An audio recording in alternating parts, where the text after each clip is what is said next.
Well, good afternoon. Welcome to the meeting of the Victoria Parks Commission, regular meeting. We'll call the meeting to order and first ask if there are any citizens here who wish to communicate with the commission. And I see some citizens, but we're going to communicate anyway, I guess. So looks like we don't have anyone here to speak to the commission today. So we'll move on into the approval of the minutes, which are in your packet. Do I hear a motion to approve the minutes or any changes that need to be made to them?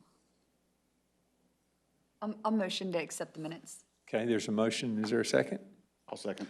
Motion is second to approve the minutes. All in favor say aye. Aye. Aye. All opposed? Okay, the minutes are approved. We can move on into other business now. And looks like our item D is number 1, discuss river cleanup. Jason? Yeah, so good evening, everybody. We had this on the agenda from one of the commissioners during the last month's meeting. I believe Mr. Billingsley asked us to put this on the agenda for discussion. I see he's not in attendance tonight, but I know Keep Victoria Beautiful is working on a waterway cleanup. I'm not exactly sure when, but we're definitely on board with that. Whenever that does come around, continue keeping our riverways clean. So I really don't have any other information. There wasn't anything else provided by Commissioner Billingsley. All right. Council, commissioners have anything, questions about that? Anything? Okay, well, D2, update on commission priorities for the master plan. All right, so yeah, we'll jump right into it. You can see on the TV screen, we have the Parks Master Plan Goals and Objectives and Action Plan. I'll go over this with you really quickly, but in essence, it's a dashboard. The first page is goal 1s and goal 2s. It literally goes through the entire Parks and Recreation Master Plan. So I'll take a quick moment and hopefully I can get my microphone to work with me here in my computer. So, where am I at? Here we go.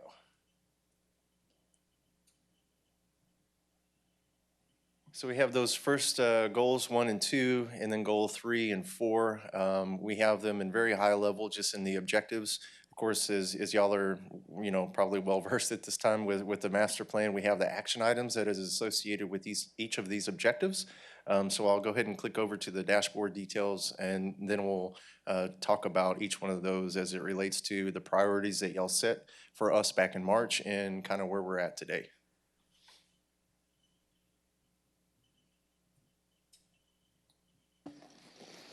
So you can see goal 1, we have the park system growth and access. So the objective is outlined right there at the top. It's objective 1.1, and then it goes into all the smaller subcategories of the objective into the action plans. The action plan 1.1, 1.12, 1.3, basically anything that's highlighted in that orange-ish color is something that the Parks and Recreation Commission had mentioned during the March workshop that you wanted to see us set as a priority. So I'll go through each one of these really quickly and then, take any questions that you may have with it. So the first one is action 1.1 and actually 1.12 kind of go together. But we are looking at all of our parkland levels of service. We actually have 2 properties that we're looking at to help kind of with these action plans. One of them is a neighborhood park that's in the Tropical Acres area. We were contacted by the local neighborhood, and they have some parkland, and they were asking about, what can we do as an HOA to donate, in essence, this green space. So we worked with our Planning and Zoning Development Department, and it really comes down to the homeowners themselves, because they have that green space within their title, within their deed. So it really is a matter of every one of those homeowners having to say, yes, we want to turn this over to the city, and then we could kind of move forward with it at that point. So we're working on it a little bit here and there with parks, with the development. With the Planning and Development Commission and the homeowner that contacted us. So The Tropical Acres area, if you're not familiar with it, is on the north side of town. It's close to, I believe, 77. It's right behind, oh gosh, drawing a blank now. It's right over there by the high school, across the street from the high school, if you will. Right, that's where I was thinking it was. It's right off Nursery Drive. Yes, sir, that's correct. Is it the older Tropic, is it the one where Tropical Drive runs through? Is it that Yep. neighborhood? Yes, sir, it sure is. And where's the tract within that neighborhood? It's at the very back of the property. So if you take the main entrance off of Nursery and you basically take it all the way until it dead ends, Right. there's a long strip of green space that kind of backs up to I would call it almost like a ditch or some kind of a drainage area. There used to be a shooting range back there. Oh, really? I'm not sure it's still there. That was County Drive, wasn't it? Was that about the County Drive, County? No, it was at the end of Tropical. It was down there. It was outdoor, right? Yes, it was. Yeah, right. Yeah, it's a decent green space. I mean, we're talking anywhere from probably 3 to 5 acres worth of property. But again, you know, each homeowner would have to give up their interest in that green space for us Right, to be able to take that over. Sure, okay. But that would fulfill that's that interesting. area of it. Yes, sir.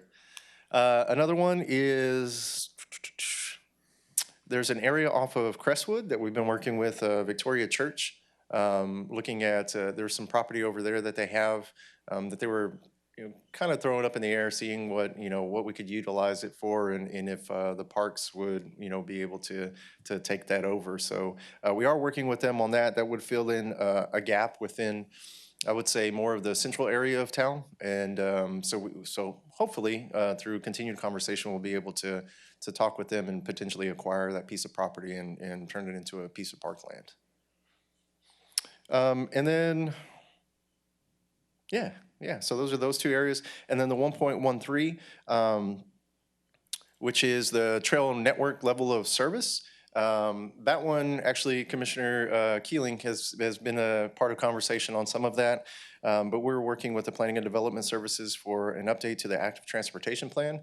The Active Transportation Plan would, in essence, help us connect a lot of these trail systems and networks. And I do know that an RFP should be released sometime in July for that. So it's going to be a longer process, but nonetheless, it's something that we're able to continue moving forward with. I think one thing I can maybe comment on just for the benefit of the commission is that, that was one of the suggestions in the plan, was to adopt an active transportation plan for the community. And remember, we talked a little bit about the Victoria Paseo de, what was it called? Paseo de Victoria? Yeah, Yes, sir. there's that trail program. But we got with the MPA, the planning organization, and we were a little further, I think we're a little further along the line maybe than we really knew in terms of getting some of the data and stuff together to form the basis of this active transportation plan. Correct. And so I really think this may have happened quicker than I thought it would happen when we adopted the plan. So that's really, and there's some good opportunities out there for us to explore, I think. So yeah, that's good. Yes, sir. Yes, sir. Yeah, we're definitely excited about that. I know funding would be coming from the MPO as well as some, I think Planning and Development also had some funding that they were going to allocate towards that as well. So yeah, good stuff happening. And that's just the first 3. That's right. Got to start somewhere. Right. The next one was Objective 1.1, Action 1.2.1, the parkland dedication. That was actually brought up in, sorry, I'm getting loud here. That was actually brought up during the UDO for the Planning and Development. So the Unified Development Ordinances, basically. We have had some conversation about it, but they are working with Freese and Nichols right now and working on updating that full UDO. I've had some conversation with Julie about it, and whenever the time comes, hopefully here within the next couple of months, we'll be able to chat a little bit more in detail with Freese and Nichols, as well as Planning and Development about this parkland dedication. This is kind of off the top, not off the topic, but a little bit, it may be a little bit different question, but to what extent do we follow the UDO anyway? Okay, with our development ordinance, are we working, is that something we're sort of working towards or Yes, sir. Yeah, so I was first brought into that conversation maybe 4 to 6 months ago, and just at the very start of the UDO, the beginning of those conversations with stakeholders. And so I had a lot of obviously input with the Parks and Recreation stuff. And so that's what I was really interested in was the parkland dedication, the tree ordinances that we need to establish. Development, all that kind of fun stuff. So, yeah, it is something, sir, that we are working towards, if you will. and is it pretty widely adopted by a lot of cities in Texas? Or is it brand new? Or what is what's the status of the uniform code part of it?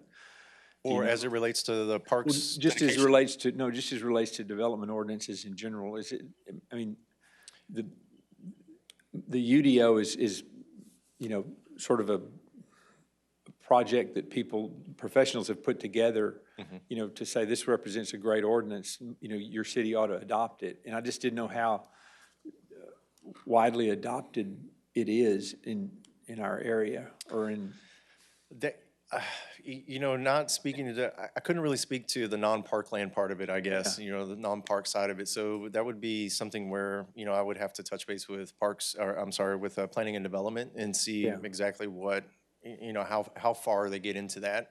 I think that's the reason too why they are trying to update the UDO, trying to get, more input, trying to get just new codes developed, if you will, and kind of up to speed with some of the older codes that we may have.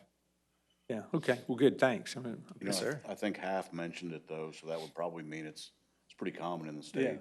well, like the Uniform Fire Code, the uniform, Right. all those other, Right. Somebody kind of develops those and there's some encouragement to try to, move towards a more or less standard thing, because it's just easier when everybody kind of has the same rules. Oh, yeah, absolutely. And I mean, as far as the parks land dedication, those kinds of things, I can tell you that, a good portion, like you mentioned, Commissioner, Half said as well, there's a lot of cities that already have parkland dedication ordinance in place, things for development, in lieu of fees, those kinds of things. Yeah, okay.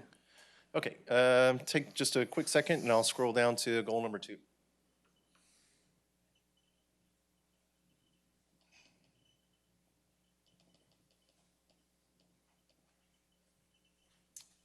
Okay, so we'll stop right here. This is objective 2.1, action 2.1.1. This one's the maintenance plan. Quite frankly, this is something that we've already started to work on a little bit. So that's why we went ahead and put ongoing here. We do have some mowing maps that we'll talk about a little bit later during the department update. But that's going to be part of our maintenance plan, is really just trying to get a handle on how many times and how much we mow Riverside Park. Some of our other parks are smaller, so they can go ahead and be on a bi-weekly mowing. But Riverside Park obviously is a really huge park that takes up a lot of time and a lot of resources. So we're trying to fine tune how we mow Riverside Park. Part of it is going to be really leaving some of the areas more natural, kind of reestablishing some of the vegetation back along the banks, because those don't need to be mowed to 2 inches, if you will. It doesn't need to be mowed to a golf course standard throughout. So that's something that we're currently working on. Another thing that we're working on, actually, we've already established is a mosquito abatement plan. That was something that we had kind of finalized, if you will, at the end of last year. But nonetheless, those are the kinds of plans that we're already working on. And so as we continue to move forward with the maintenance and operations plan and updating all of that, we'll go ahead and include those plans into it. That way we've got a nice, robust M&O plan. Let's see, the next one. Conditions assessment. This one's going to be an ongoing thing. We are actually through the master plan process. We already have a conditions assessment for our parks that was already done by Half Associates whenever they completed the master plan. So we're kind of working off of that right now. We are looking at trying to incorporate a little more detailed items, some of the things that we're looking at right now, like, so for instance, we have a playground maintenance inspection. That's usually done every day really likely because we have employees that are out in the parks doing trash and those kinds of things. And so while they're out there, they do just go ahead and do a quick run through, if you will, of the playgrounds. But we want to have a more detailed playground maintenance inspection to where we can definitely look at that, once a month and have a really detailed checklist. That will also help us with the conditions assessment as far as the playgrounds are concerned. And then we'll need to really look at it in-house with our personnel and see what we can do about having a more of a robust plan. That way we can look at, the actual amenities and the facilities that we have. And again, some of it also goes with the facility assessment that we're trying to do at the end of, or at the start of the next fiscal year. That way we can look at all of our sports facilities, all of our, our clubhouse and those kinds of things. So definitely trying to get to that point and have more of a yearly cycle of a conditions assessment throughout the parks.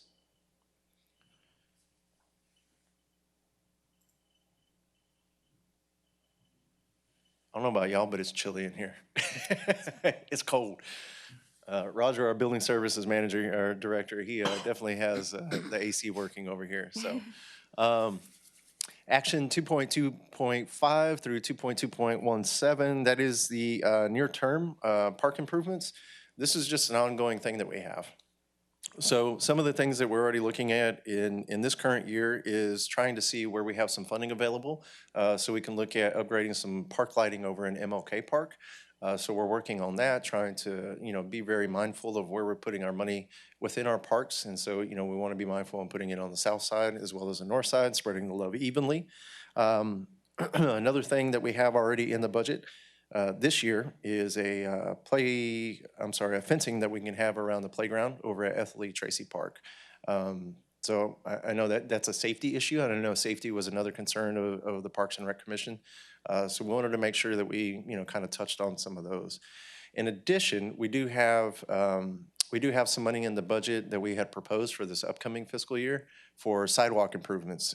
So you may recall that in the master plan that there were some connectivity issues with our parks as it relates to sidewalks and ADA compliancy. We went ahead and included that within the budget for this upcoming year. Hopefully, fingers crossed, we get that, and we'll be able to move forward with at least, the ADA and the sidewalk connectivity. I think for probably, maybe 10 of our parks? It's a lot of the parks. Yeah. So trying to get there a little bit at a time. We have a lot of other smaller projects that are taking place, so but those are kind of the highlights, if you will.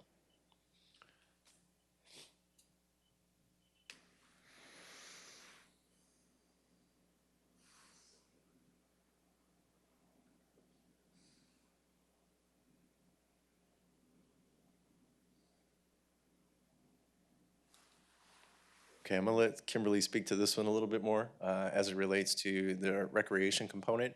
But in objective 3.1, 3.1.1, it was participation data analysis. It was really, again, trying to figure out what our recreation programs look like and who participates and what that looks like across the board. But So this one's good evening.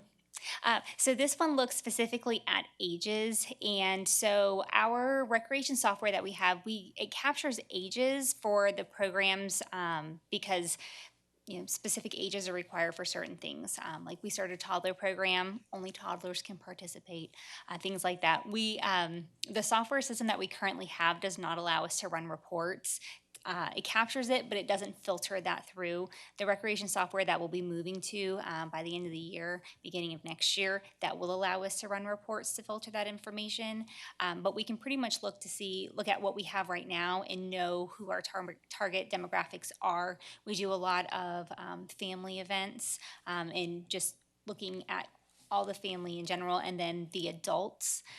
We do know that we are still, even though we introduced a toddler program this year, we know that's something we want to keep continuing doing, and we are looking at programs for seniors because that is a population that we haven't really reached out to yet to work with. And actually twice in the last week, I've heard that 40 plus is now considered seniors. And so they want to see some 40 plus adult leagues for the seniors. So yeah, so these are things that are on our radar, and we are looking forward to, continuing adding to our catalog and our portfolio. And can we get the discount? I guess at restaurants or something? I don't know. Like, I really don't like the idea of me becoming a senior this year. I thought that was ludicrous, but hey. Okay, we've got one more, and that's in objective 4.1.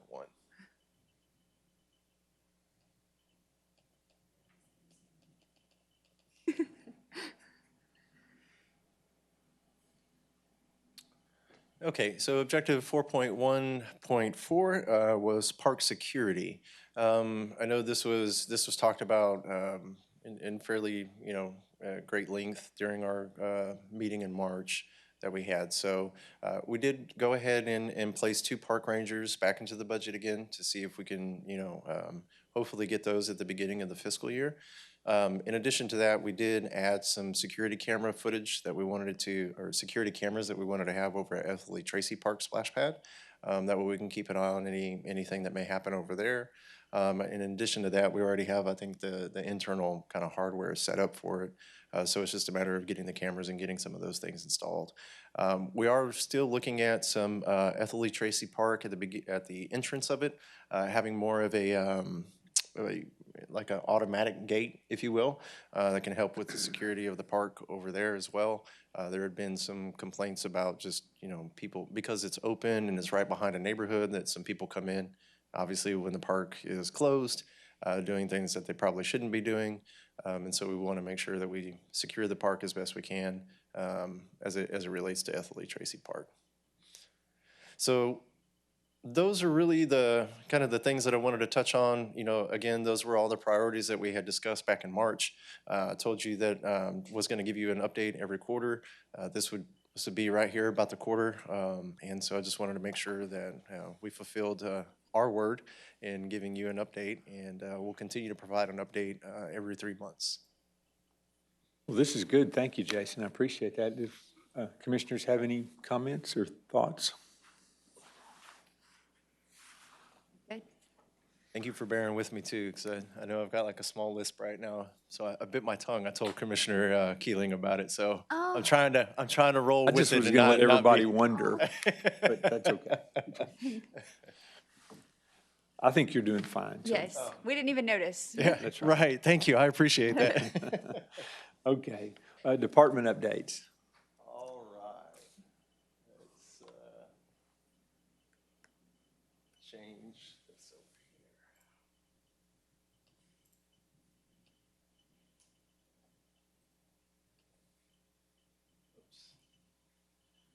Oops. All right. Okay, so we'll get going. Excuse me. So as we have every month, we have the Parks and Recreation Division that we'll touch on, the Golf Course and the Community Center divisions, Sports Tourism Division, and then talk about some department projects that we have going on. One of them that we definitely want to get your input on and see what you think about it. And I also gave you a handout on some of the fees, and we'll kind of chat about that here in a little bit.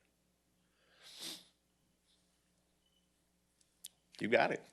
So parks and park maintenance. So this last month, we implemented our new mowing map. We'll be revisiting at the end of the month. So beginning of May, we implemented it. We're looking at doing several different layers or, levels of service. So, your top tier level of service would be looking at your golf course, the soccer fields, things that, are really manicured. We're definitely going to fertilize for sure and spend a lot of our resources and time in that.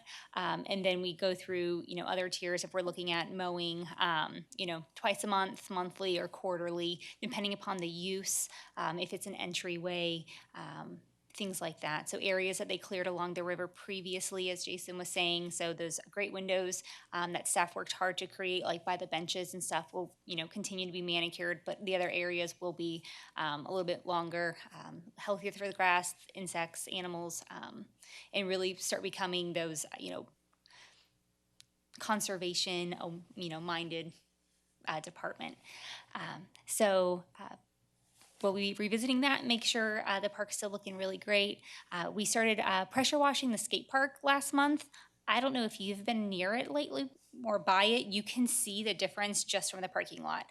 So Jeffrey's in there. He has been doing an amazing job at removing a lot of the graffiti. It is summertime, so we have our graffiti there's an uptick in it right now in different areas, but we have a really great staff that's really good at moving graffiti now. And so it's looking great. I recommend driving by and seeing it. We are also really looking at our ball field maintenance right now. That's one of the other pieces of the puzzle that we're working on, creating a really good maintenance schedule for, is not just doing the fields to prep them for a game, but what do we need to see monthly? What do we need to see quarterly? How deep do we need to be digging in the dirt, and how often are we watering, things like that. So we're starting at ball field 2 at the adult sports complex, giving it a lot of love. We got a lot of clay in, and they're really working on that to really bring that up a lot. So that's really exciting. We'll be continuing as we go. We had some backhoe training last week. So, more staff development. And then we did have a change with our concessionaire at the adult sports complex. They're no longer selling alcohol, so we implemented a bring your own temporary policy this summer and see how it goes. So far, so good. Back on that slide, I just had a quick comment or question. Playing devil's advocate, is it worth the effort to wash the graffiti off of the skate park? How long is it gonna stay that way? So typically, they do recommend within like a 48-hour window for a couple of different reasons. So I really wanted to do like a before and after photo, but that before photo had The vulgar bad stuff. words. Yeah. Yeah, like And and like pictures. satanic symbols, things like that. Right. And then the tagging.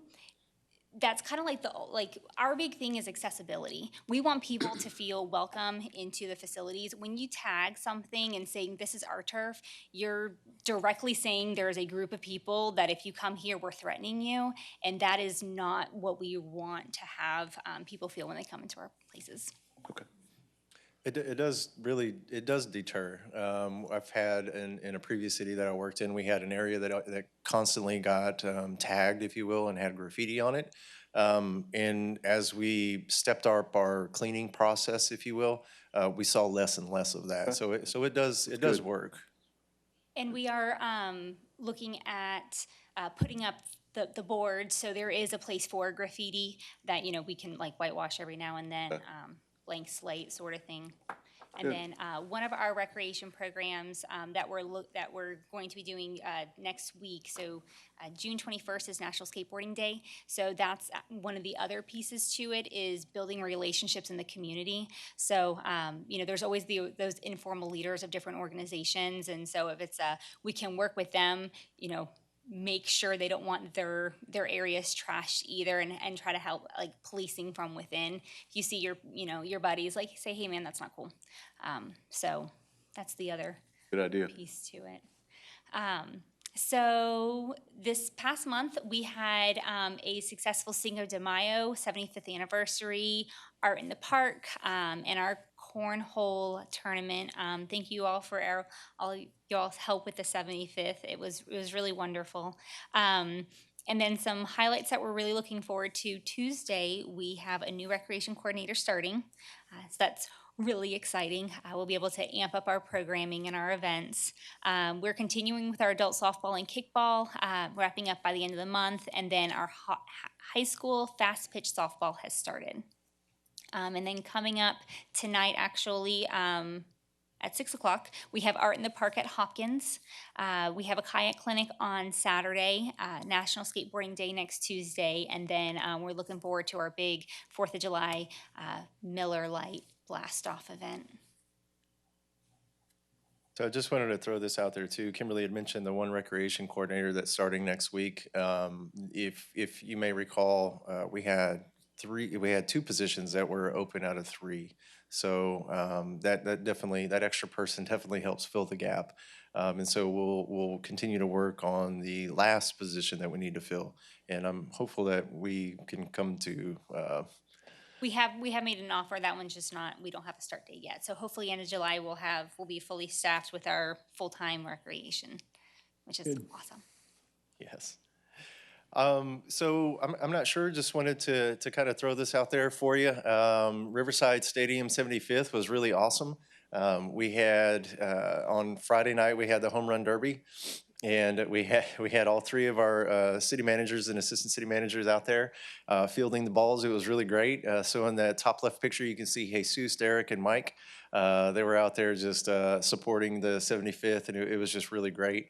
The picture on the right-hand side is a picture of the Home Run Derby winners from that Friday night.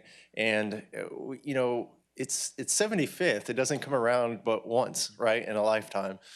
So we had this really cool idea of, you know, we showed all this memorabilia from 1947 and you know, to the future, you know, to present.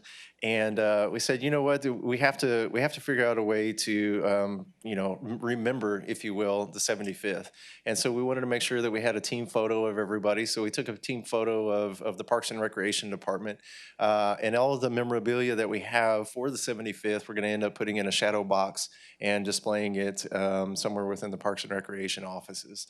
So hopefully whenever they hit the 100th and we party hard for, you know, the 100th, we'll be able to bust that 75th shadow box out and just bring back some good memories. So yeah, it was a really fun event. One thing that I kind of wanted to take a little detour on was, I'm not sure if y'all have all seen the Facebook video that our great communications department put together, but I did want to take a quick minute and show y'all that. It's about a 2 or 3 minute video. And so if you don't mind, I'll put that on for us. Our communications team put this together for us. It was a really lovely surprise. Awesome. And I'm not just saying that because you're here, George.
That is really good. Isn't that cool? Yeah, that's great. Yes, it was awesome. I can tell you that we received a lot of feedback off of the Home Run Derby Friday night, and how, you know, the community really, they wanted us to do it again. And so we are having conversations about, you know, maybe we need to do this a couple times a year, get the community out. But the community definitely was really receptive and supportive of the Home Run Derby, and everybody had a great time, as you can tell in the video. So definitely want to capitalize on that. But yeah, I thought it was a great video that Communications put together. Okay, that was fun. Should have ended with that. Golf course and community center. We'll kind of go through these really quickly, but so the golf course, I'm sorry, I didn't change the April stats. This is the May stats, so apologize for that. But the golf course has been doing really well this past month, should I say. We had 243 tournament rounds. We had 434 practice rounds with roughly 3,600 total rounds played at Riverside Golf Course.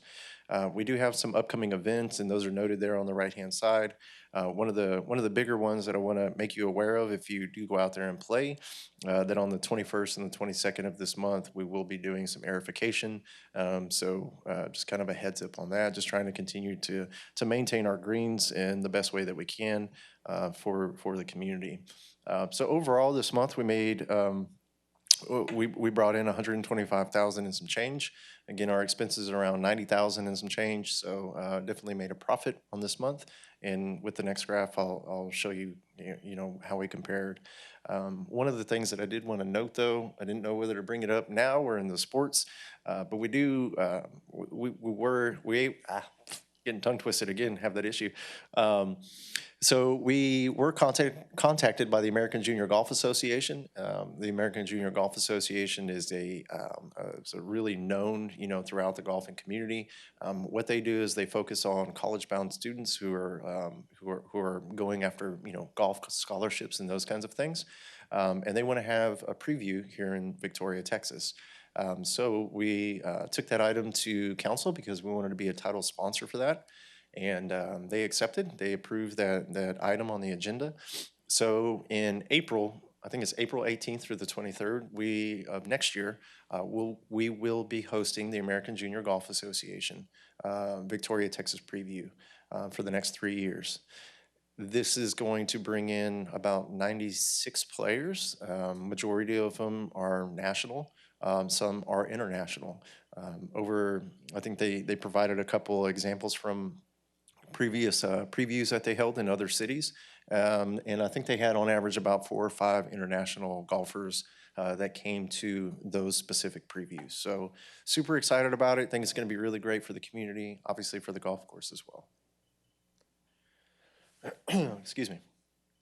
So the golf course stats, just a quick snapshot of this. I'll start with the golf rounds. Everything is continuing to move up, which is great. So April, you can see the rounds from 2021 to 2022, increase of, probably about 200 or so. May, big difference, right? 2,200 versus the 3,600 rounds that we had from last year, May to this year's May. And then overall rounds year to date is actually rounds at the end of May. So, it's not necessarily year to date, but it's about 2 weeks back. So 20,688 last year to 20,973. So we're doing really well on the golf course. Everything is really ticking and we've got our groove. So that's a good thing. Golf revenues, same thing. Everything's up. You can see that I'm not going to spout off the numbers for you, but definitely revenue year to date, looking at about 30,000 or so, or 20,000 or so over where we were at last year. So again, hats off to the golf course staff. I think one of the things that we can contribute to this is the 20 additional carts that we added to the fleet at the end of fall, really starting to get into the peak of the golf course season. So over the next 2 months, hopefully we'll continue to see these numbers increase. Community center stats. Just a quick breakdown. So we had 23 total rentals. Out of those 23 rentals, 14 of those were non-city functions, which equates to dances or events. 7 of them had to deal with city meetings or trainings, and 2 of them from the Parks and Recreation functions. On to sports tourism. So as always, just wanted to give you a quick snapshot of the upcoming sporting tournaments and events that we have. I broke this down a little bit differently. Hopefully it kind of helps you out, but these are the snapshots of what we have going on within these categories. So golf, we've got a couple of events that are happening. One event that's happening July 2nd. We had the June 11th Booster Club tournament that happened just a few days ago. Pickleball, that took place last week. We have swimming. We have TAF regional event that's happening at the beginning of next month. And then the Latin bowlers, you can see at the very bottom of other, July 9th through the 10th is going to be taking place over at Century Lanes. And just in time, too, they just finished or I think at least, if not finished, pretty much done with their renovations that they have going on over there. And one of the biggest things we have a logo now. So we're working with our communications team. Again, told you they were awesome. But communications team and Michelle, who was our sports tourism manager, have been working on this for quite some time. Finally came down to a pretty good logo. I don't think it's pretty good. I think it's pretty great. Very simple, but it speaks, loud, I think. Everybody can relate to the foam finger, and that's what you see here. And then step up your game, right? Come to Victoria, step up your game. Very simple, very clean. I think it's going to go a long way. Be able to put it on a lot of advertisement shirts, those kinds of things, and I think it looks really, really sharp. All right, going into the projects. So we have Duck Pond. We're still working with our contractor, trying to get everything, all the details lined out. We hope to have a contract to City Council by the end of July. So that's going to be, everything would need to be turned in for our City Council agenda by the beginning of July. Contractor knows that as well, and so we're working with them to get that squared away. Once we bring the contract to City Council, hopefully they'll be able to mobilize within a couple of months, and work, once it starts, is going to be a 14 to 16-month project. The dog park, I hope to have something by the end of this week. I spoke with our consultant last week. He told me the construction documents should be coming my way by the end of the week. That way we can send that on to the Public Works Department, planning, everybody that needs to get eyes on it and make sure that we don't have any issues with it. And we can go ahead and, once we approve it, we can go ahead and get everything wrapped up and start turning that into a bidding document. Multi-purpose fields, we are continuing to work with Fielder's Choice. Heard from them last week, and they said that they're working on a schedule to try to get their staff down here to complete that last field that we have left over. So we are, while I don't have a schedule yet, I at least have some communication from them stating that we are on their radar. So it's just a matter of trying to find out when the schedule is going to be completed and we can get them down here. The community center HVAC system, that was the chillers that we're working on. So those have actually already been ordered. We already went through to a contract, but because of the way the economy is right now and the way the world is, we have a 15 to 16 week lead time on the chillers themselves. So it's just a waiting game at this point.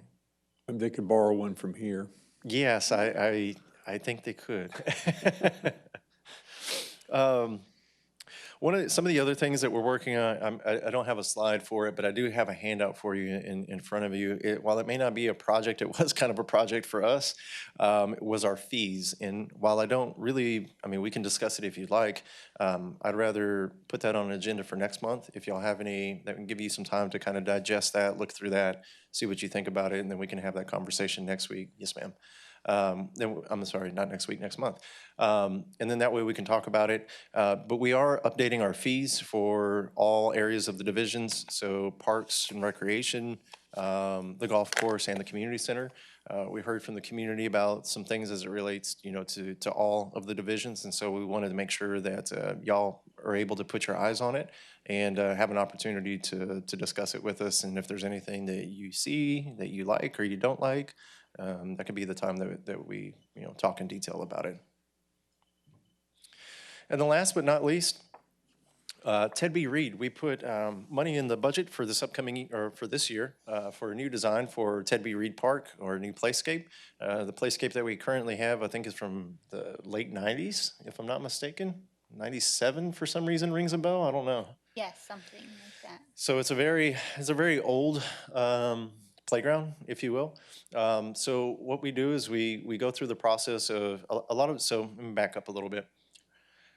A lot of the playground manufacturers are on a buy board. And so buy board is just an option for us to basically go work with people directly because they have already been vetted. They have a low price, if you will. And again, a lot of the playground manufacturers go buy board route. So we've been in conversation with them for quite some time, letting them know kind of, what we want to see and how, inclusive playgrounds that we want to have. They came out to Ted B. Reed a little while ago and took some measurements and looked at the site, told them what kind of themes we wanted and what it looks like and shade structures and all sorts of stuff. So We did finally get a rendering from them. They also said that they could provide us a 3D rendering. If y'all would like to see that next month, we can do that as well. But I just wanted to let you know that, we are working on Ted B. Reed, trying to get that updated. One of the biggest changes that you would see, it would come from the playground surfacing itself. So the playground surfacing currently is a rubberized material, if you will. A lot of times, while it's definitely, it's not maintenance free, but it's definitely, less maintenance. There's also costs involved with it. So as it starts to deteriorate, we have to go back in and either, pour more in place or add more rubber. And in addition to that, and for the costs, we're looking at changing that out to a FIBAR. So it's more like a mulch, if you will. But nonetheless, it's all rated for playgrounds, and a lot of playgrounds throughout the U.S. and throughout Texas have that. So. Anyway, just wanted to bring this up to you. We do have the playgrounds. So currently at Ted B. Reed, we've got 3 little pods, if you will. And so this shows those 3 pods. If you're not familiar with it, there's kind of in the middle on the right-hand side, you'll see like an elevated platform that's concrete that people are walking across this platform. That's going to currently stay, but we'll be able to tie in this new playground into that platform or to that ramp. And then I have another picture for you. Kind of gives you a better idea of what I'm talking about. So again, that ramp would be on the bottom left-hand side. And then just a lot of play, equipment, some newer components. You can see the dad or the mom right there pushing the kid in the swing, kind of like a tire swing, if you will. So just really, and climbing components, definitely want to have that. Want to have something for the smaller kids as well. And so you can see kind of that top or the top right has the smaller age group, if you will. So you can see the smaller playground, smaller house, those kinds of things. So definitely make sure that we hit the 2 to 5-year-olds range, and then the 5 to 12-year-olds in the playgrounds that we're going to be putting back out at Ted B. Reed. And Ted B. Reed is one of the top 3 most used parks that we have, so most rented out parks anyway. So a lot of people go and use that pavilion, and there's a lot of really cool stuff happening over there. We've had a lot of our art in the park over there we've had, and so really great park. We just need to get it updated. I went to a field trip there this year. It was good. Oh, cool. Can I make one suggestion in this Absolutely. update? Please. Drove by there Memorial Day, and there were like 10 cars parked on the grass in the park over by the pavilion. Oh, really? Yeah, is there a way to restrict, put some bollards up or something that would prevent that? Absolutely. Because I think that was probably not very smart on their part with the kids running everywhere, and, but yeah, there was a big group of cars. Okay, no, appreciate that. Thank you very much. Did not know that, and we can definitely make that happen. We have those steel bollards, or those metal bollards that we have in Riverside Park, or we can go with the wooden ones, just trying to. Yes, sir. I appreciate it. Thank you. I know the pavilion's far from the parking, so I guess that made it easier to transport their picnic items. Right. Yeah. Yeah, we'll definitely take a look at that and see what we Okay. can do about Thanks. restricting access over there. While it's not on here, I did want to let you know that we do have a really cool opportunity to work with a local parent and her child, and the Make-A-Wish Foundation. And, everything that we want to do, as we talked about in the March meeting, we want to have diversity, we want to have equity, and we want to have inclusion in everything that we do. And so we were back up. We do have some money in this upcoming budget that we had proposed to replace Riverside Park Pavilion, or Park Playground. That's the one right across the street from the Parks and Recreation office. Again, really cool area. A lot of kids use it, especially at the end of the year. You see buses out there constantly. But it's an old playground, and it needs a lot of love. And we put money in the budget to renovate the playground. At the same time, we were contacted by a local mom who has a child who is in a wheelchair, and she asked us to, really put some thought into having an inclusive playground. I said, absolutely. So we met with playground company, not this one, but a different one that we talked to, and they have a lot of really cool individuals that work for that playground company. Some that we met at our Texas Recreation and Park Society conference. But I guess what I'm getting to is that at the same time, coincidentally, we had another mother that reached out to us, and her son received a wish from the Make-A-Wish Foundation. His wish was to play with his friends and have an inclusive playground. And so he designed a playground. And so we had conversations with Make-A-Wish Foundation, and things are going really well with them. And so I just wanted to kind of give you a heads up on that. We are talking to the playground manufacturer. We're talking to both of the parents that had contacted us and Make-A-Wish as well. And so we have standing meetings with those folks, just wanting to, again, have a more inclusive playground at Riverside Park. We think it really makes sense because we have the Challenged Athletes Stream Complex that's right next door to that as well. So really cool stuff that's happening, but just wanted to give you a heads up. Once we have an idea of design and those kinds of things, we'll bring that to the commission, let y'all take a look at it, and probably talk about it a little bit more in depth. So with that, that's all I have for you tonight. Well, that sounds great. Thank you very much, Jason. I appreciate it. Yes, sir. Thank you. Commissioners have thoughts or questions or comments about anything that's going on? How about the mosquito plans? I saw that we're starting in the less dense areas, it looks like, and asking residents to submit a request for their area. Is there a general plan of attack, if you will? So the integrated mosquito management plan that we developed last year, so that we spray based on the need, and the needs are typically dictated by the amount of rainfall that we get. And we are trying to larvicide first this year and trying to do a push on larviciding. So we don't. That'll impact more mosquitoes than just the nighttime mosquitoes. So that should be, hopefully, people heed our words, and they help that way. But it'll be based on rainfall, more than an inch of accumulated rainfall, and then about a week after that is when we would start spraying. Okay. In addition to that, we did receive some traps, mosquito traps, from this. We bought them. Oh, we bought from those? BioQuick. Okay. Sorry. So we bought some mosquito traps, and we were working with that's what it was. We're working with the state to help us identify kind of where we need to put them out and what that looks like as far as, capturing them and sending them over to the state for, to find out what kind of mosquitoes they are. So we are working on that as well. So there's kind of two components to it, the larvicide and the mosquito spraying, in addition to the actual trapping of the mosquitoes themselves. And the trapping of the mosquitoes will help dictate where we spray, depending on what kind of mosquito that we find within those traps. Because when we put out the traps, it's for a 24-hour period, so it gives us a better look at what is in that area. Whereas when we spray, it's only during the nighttime hours. So any mosquitoes out in the daytime, we don't know how many there are. And if we're always spraying the same thing like everything else, you build up that resistance to the chemical that's used. So if it is a bunch of male mosquitoes and they're non-biting, they're just nuisance mosquitoes, we won't spray in that area because it'll just help with their immunity to the spray. So it's really looking for where the females are, because they will be your biting mosquitoes. And then it also helps predict what type of potential diseases could be in that area as well, because certain mosquitoes only carry certain diseases. So they don't all carry the same things. So that way the state's also able to keep an eye on what's the potential diseases for that area.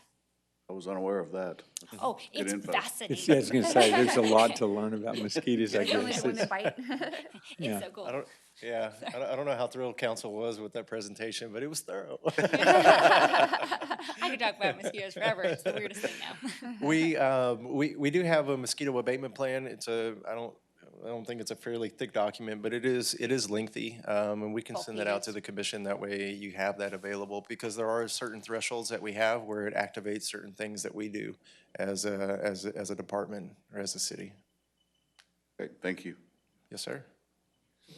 Jason, I have just one question, Jason. Yes, sir. I know in the master plan, you set a budget for how much it's gonna cost because of the increase of materials and labor and gas, do you foresee an increase in our budget for the project that we're doing with the parks as far as master plan?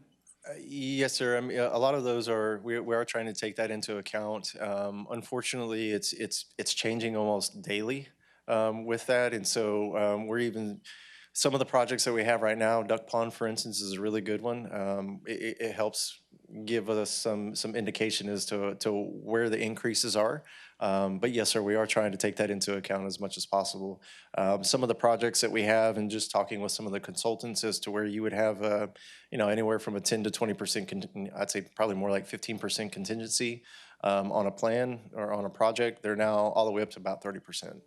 So they're definitely putting a lot more money into the contingencies just because of the prices that are increasing almost daily. Yes, sir.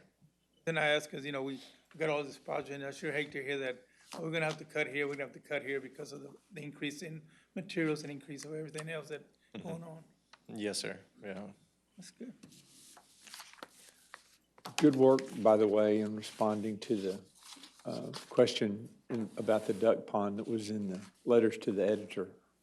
That was a nice response and very timely, it seemed like. And, Thank you. I think we need to, watch out for those kind of things and pay attention to them, and did a great job of responding to it.